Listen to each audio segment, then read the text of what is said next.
Bonjour, je suis Rebecca et j'ai effectué une thèse à l'Université du Littoral Côte d'Opale sur l'étude des matériaux catalytiques pour l'oxydation des composés organiques volatiles d'origine industrielle. L'une des préoccupations majeures du monde actuel est l'augmentation de la pollution atmosphérique. Les composés organiques volatiles sont parmi les principaux polluants ayant un impact sur l'environnement ainsi qu'un impact sanitaire important. Ces COV peuvent causer différentes maladies respiratoires chroniques et des problèmes cardiovasculaires. C'est pourquoi nous nous sommes focalisés à l'étude des effluents gazeux de nos partenaires industriels. Nos recherches se sont intéressées sur le couplage innovant de différentes techniques de traitement des COV, notamment l'adsorption et la catalyse.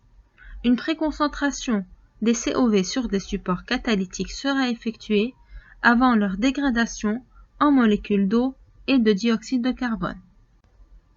Au sein du projet Dépolluterre, nous avons effectué différentes collaborations avec les universités de Lille, Namur et Mons, ainsi qu'avec l'équipe de chimie et toxicologie des émissions atmosphériques au sein de l'ULCO.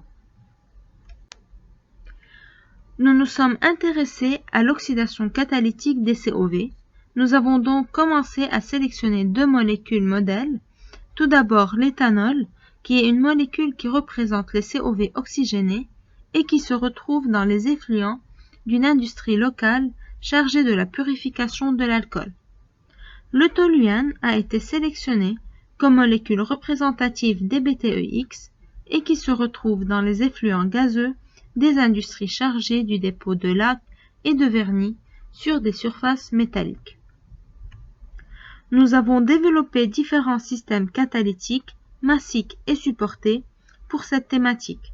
Ces catalyseurs sont à base de métaux de transition qui sont plus abondants et moins chers que les métaux.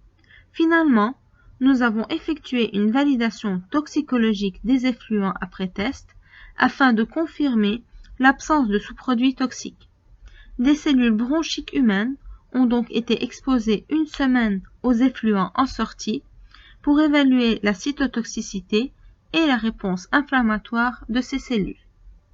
Ce projet nous a permis de mettre au point des catalyseurs adsorbants performants pour l'oxydation totale des COV sélectionnés.